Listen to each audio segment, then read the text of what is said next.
Alrighty boys, welcome back to another step-by-step video. Now today's video, I wanted to actually talk about how to actually get better, or how to become a better player overall and start grinding yourself over towards champ. Now this first clip is going to be over on Outback. I'm actually playing against a triple digit, double digit stack during this clip. I'm on my alt account right here.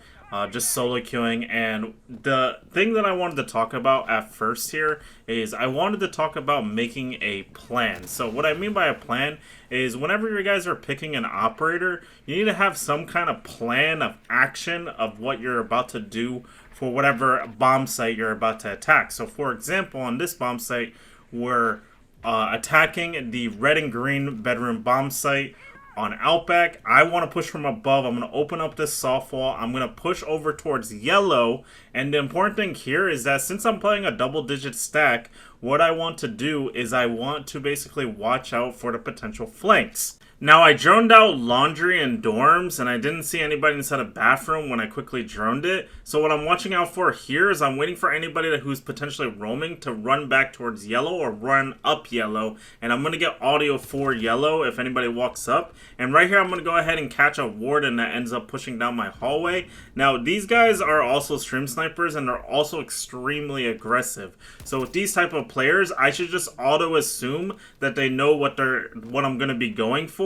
So I need to just go for my plays quickly. So right here, I'm going to open up the hatch. This is something that I set out to do, and I'm just going to drop immediately. The reason why I drop right away is because I know these guys are the type of players that they're going to react to me opening the hatch by rotating to it right away. So if I drop immediately, it's very unlikely for them to actually be in position ready to go to take the gunfight against me. And then right here, the Frost, I actually just predicted that he would be in the hallway on the left side of that doorway, and I also saw his gun. That's the reason why I actually knew he was there in the first place.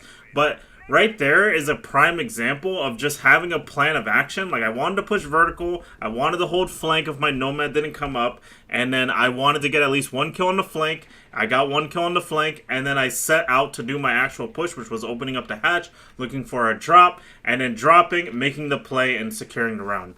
It's extremely important in today's setting of Siege to have an idea of what you're going for the round. So next up, we're on Night Haven, attacking the basement bomb site. I'm going to breach charge this soft wall for kitchen here. We droned out kitchen earlier on in the round. We know it's clear. In this type of position, we got to watch out for the vending staircase after we open up the soft wall. And the idea here is that if I kill someone on the vending staircase, great, because now I can go ahead and pop open the hatch. Once I get this hatch open, this opens up a exosuit push for us during the late round, and also makes it very scary for an enemy team to play inside an exosuit as well. So that's also going to become a valid option for us late round.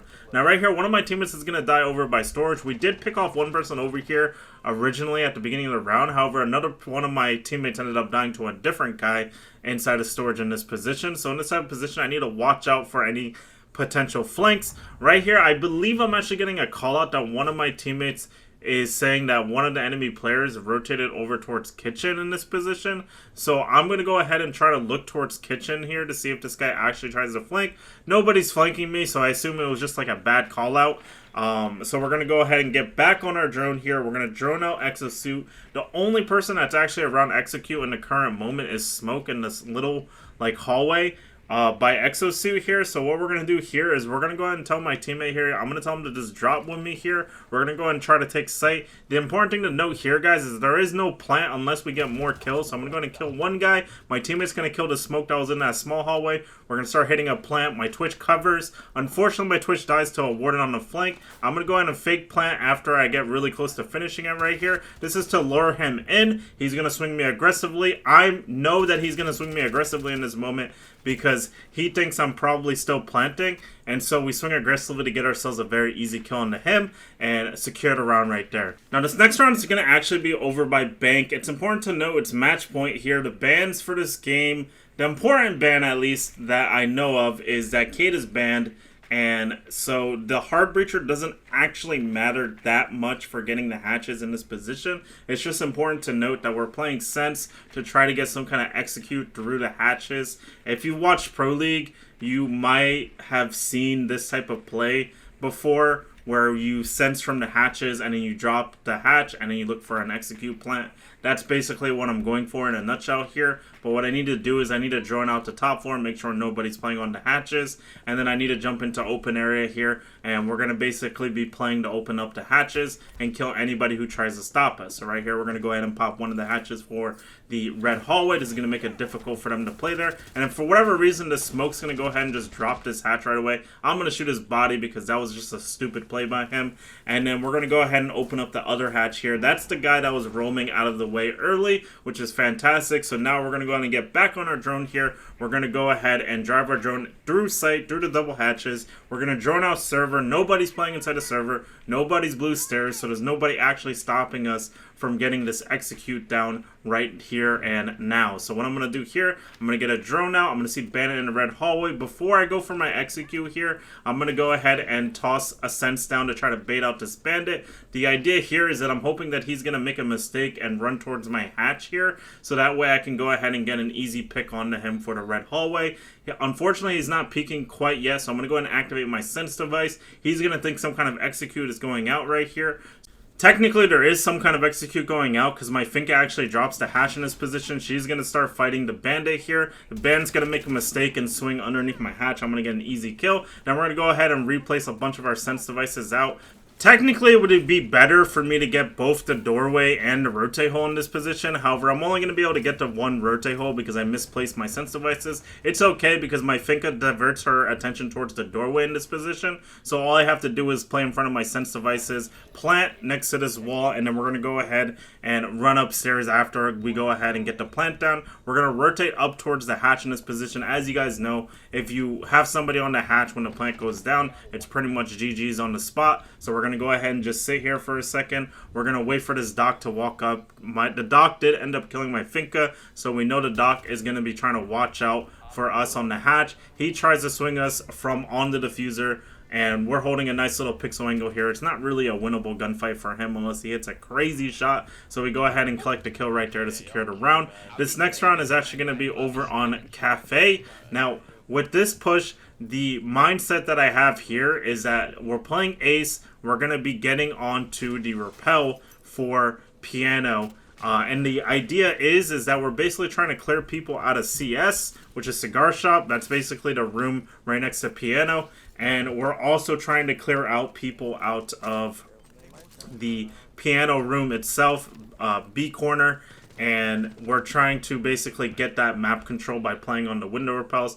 Now right here, one of the plays that I'm going for right here is I'm trying to watch out to see if anyone runs out the bakery double door. Nobody's really doing it in this moment, so I'm just going to go ahead and place a claymore. Sometimes you can catch somebody lurking down here in bakery looking to run out on the people on window repel early on in the round. However, nobody's ending up doing it for this round, so I'm going to go ahead and just repel back up. We're going to open up the piano window. We're going to repel on this window. It's important to note that with the new changes to the repel, you can now be more tucked into the corner and peek like deeper into CS on this window. So I go ahead and do that. Doc ends up showing his face right in front of me. One of my other teammates actually called out there was a guy inside of CS. So after we killed Doc, we immediately look for the guy inside of CS. We kill the CS guy, which is the Goyle, and then we're going to go ahead and open up the freezer wall, repel into Piano, and then now it's pretty much just like trying to get my teammates into the right position so we can do an execute in this position. It's important here to note that we shouldn't just rush into trying to run over to a default plan here. It's important to hold this freezer cross here because we don't know exactly where the enemy team is in this position currently. But for context, there's one guy over by the white stairs, which is going to be the Vigil. There's a Warden playing over by Cocktail here. So we basically need to just watch out until we kill at least one of them. And then we can safely rotate over towards the default plan in this position. We're going to go ahead and rotate over to the default plant. The last guy in this position is actually going to be over by the white staircase. We're going to predict that he's going to try to run through the white hallway and try to impact our wall to kill me on the default plant. But after we go ahead and get the plant here, he's going to impact. We're going to go ahead and pre-fire the soft wall. He impacts it, so we're going to go ahead and line up our shot after he goes ahead and impacts that to go ahead and kill him and secure the round. This next clip I wanted to share with you guys because this is a very easy way of countering the pillar spawn peek. It's basically where you're running out of spawn right away. You're going to be trying to run up the ladder here, and you're basically peeking towards the pillar balcony here, and you're looking out for that potential spawn peeker. In my specific case, I haven't had anybody actually look at me when I am climbing up that ladder and I get on that platform and looking out for our spawn peak. I haven't had anybody actually shoot back at me yet for that specific position, so I would highly recommend trying that to counter that spawn peak in particular.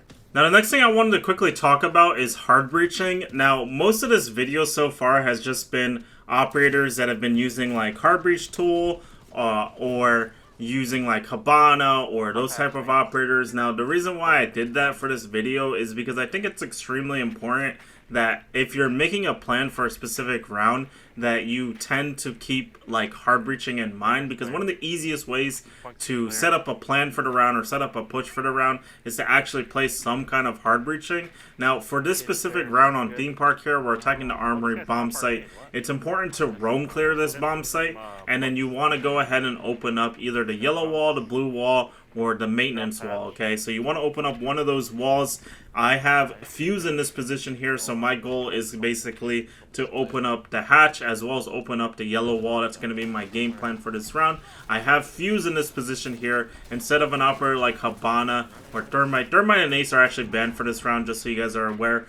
The reason why I don't use Habana here is because of the fact that I wanted some kind of utility that would help me clear out maintenance for my yellow push. That's why I'm running fuse in this position, is because I want to clear out any potential utility that they have for armory, as well as clear people out of the positions for armory as well. And as far as I'm aware, I believe these fuse devices actually do have potential to hit that corner inside of deep maintenance here, so I think there is actually potential for me to kill somebody if they are playing inside of the deep corner for maintenance. So I want you guys to keep that in mind. I may have been slightly off with my fuse charges here, and that's the reason why I don't kill the guy that is playing in that corner. For context, as of Chichanka playing in that corner, the rest of the enemy team is actually playing in the back of sight over by Throne. So in this position, we're going to go ahead and peek aggressively for the yellow breacher that one of my other teammates opened up.